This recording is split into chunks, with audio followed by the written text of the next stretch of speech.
Hey, Thrand here, and our subject today is reenactment swords. It's a very fine replica of a Viking sword that was sent to me by a medieval shop. They sent it to me because I cut my hand in a reply to Scholagladiatoria. At the end of the video, it was very hot, and the blade actually cut my hand. I got 11 stitches. But that's because it had an edge on it. So edges are very dangerous, and you hear these discussions on how dangerous the edge is, and then you hear about how blunt swords, or probably have seen it. I think John Clemets from H.E.M.A actually cut through a piece of Tatami. He cut through a big piece of Tatami with a long sword that was dull. He sat here and ran it across his arm. Well, this is a nice reenactment sword. You've got the end rounded. I mean, it's a nice rounding, and it's legal in almost all Viking reenactment groups, even the ones that are lightly armored and the heavy armored groups. But this is actually weighted like a Viking age sword, not like a HEMA reenactment sword. This is fairly blade heavy. I mean, and it's actual weight. So this weapon here, it's our belief that if you were to use this uncontrolled, I mean, and not proper armored, you know, not armored up properly, I think it could be lethal. If you hit someone in the head with this, or maybe in the kneecap, somewhere where you've got exposed bone, whether it could cut or not, it's going to cause an extremely bad hematoma if you hit a thigh or something. But if you hit an actual bone, I think it would shatter it. Even the sagas talk about tales of things like, I mean, just swords that were blunted from battle and still killing people because they possess so much power in the blow. We're going to test that out today. Like I said, most groups, we've discussed it before, use different methods of controlling this. They allow the blade to brush past the person. They only hit certain targets. They're not allowed to hit the head. If it was a HEMA sword, like I said, they normally are balanced towards the back. They're balanced as far back to the quillion as they can get, and they use the least amount of metal possible. And I saw one by Scholagladiatoria. I love his videos. Shout out to you. People should go by and check him out if you haven't seen him. He actually discusses the tip and how in HEMA he knows that they still use tips like this that are just rounded, but he prefers actual bulbous tips, kind of like they do on Schlager sometimes. He doesn't like the rubber heads. So I watched a video on that. It was a very good video, sir. I enjoyed it very much. Let's talk about the SCA swords. People put the SCA down because they say we're stick fighters and we just hit with clubs. But that's not necessarily true. Some people understand blades. They have their blades balanced properly. They have them actual weight. I call this Scholagladiatoria. It's a sword you've seen me break bricks with. So yes, I believe that if we hit certain targets, because we have a certain area of minimals, if we didn't have those minimals on, or a good helm, H.E.M.A, pick one up here for you, to hit, yeah, I don't think we'd live very long doing that kind of reenactment we do, because we get to throw full force. We're in Onstioria, which is Texas, and we're the hardest hitting kingdom. We're known for the most powerful blows, but we're set in 9th century. I don't care what century we're doing, our rules are set up as 9th century, like you're wearing mail, Gambeson, and so on. So today we might hit one of our heads with one of these and see what it does. I think it's going to have quite a bit of power, and even though this isn't what that's designed for, it's designed for reenactment to feel accurate in the hand. We're going to test this out and see how damaged this would be if it was used incorrectly. You just use it as a weapon. So I think everybody will enjoy this. Let's get going. And as you see, of course, we take blows all the time. We knew that wasn't going to do anything.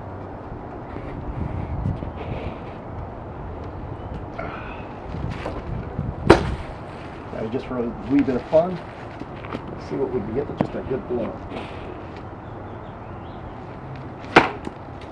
Oh! Split the skull, or not the skull, but the actual gel open. Okay, hit it again.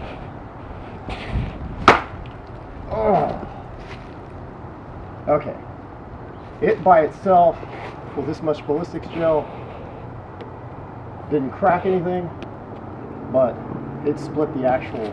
I'm pretty sure you'd have your head split open by this thing. Try one more time. Oh! And that was pretty much as hard as I could hit. And we're getting splitting, but we're not getting any penetration into the actual skull. Okay, this is our medieval shop sword with no edge, but normally you would use blows kind of, quarter speed, hit certain areas in reenactment, not actual, and let it kind of give and go. So yes, with padding, it's not going to hurt you. If you're wearing lots of armor and padding, then yes, the metal's going to absorb blows. But even then you use some control. What we're going to do is to see what would happen if somebody decided to throw a blow to an uncovered head and not just do something like that and be considered a kill because the guy didn't parry. So let's see what happens. Oh! Ah, we knocked it off our pedestal. But I actually split it from the impact. Okay, now this is just an unsharpened sword with extreme blade heft. I mean, it's a heavy blade. And I hit full force and it shattered our coconut. It split it right down the middle. We don't have a cut. Normally we get cuts in our videos, but this was just impact and force. We also have a head here with heavy ballistics gel. Might perform better with the SCA sword if we had lighter ballistic gel. This is a 20% instead of a 10% like we use sometimes. And our coconut actually split. I do think there were some minor cracks in the coconut, like just minor cracking from what I could see when we hit it initially from the SCA weapon. We had some minor cracking in it, so it helped aid with the metal sword doing its job.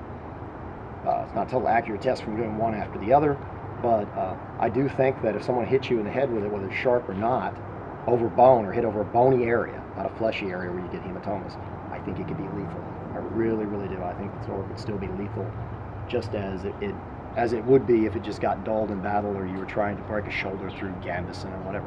But a lot of people who use these lighter swords that are well balanced and they use proper cutting technique and short cutting motions and aren't going for heft and power to power through something like you might in an armored period, are going to assume that, well, the blade doesn't do that much damage.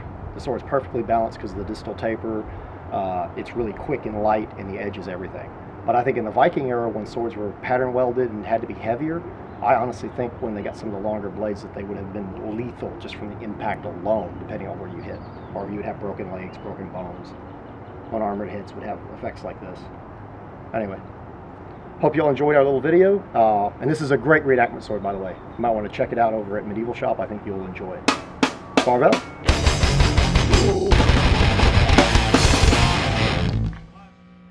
Leave that on. Don't edit that out.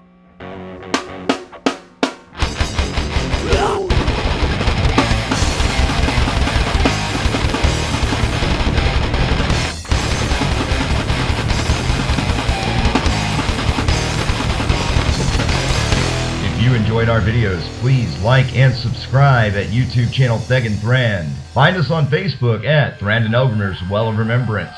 Help improve our content. Donate at www.patreon.com/Thrand.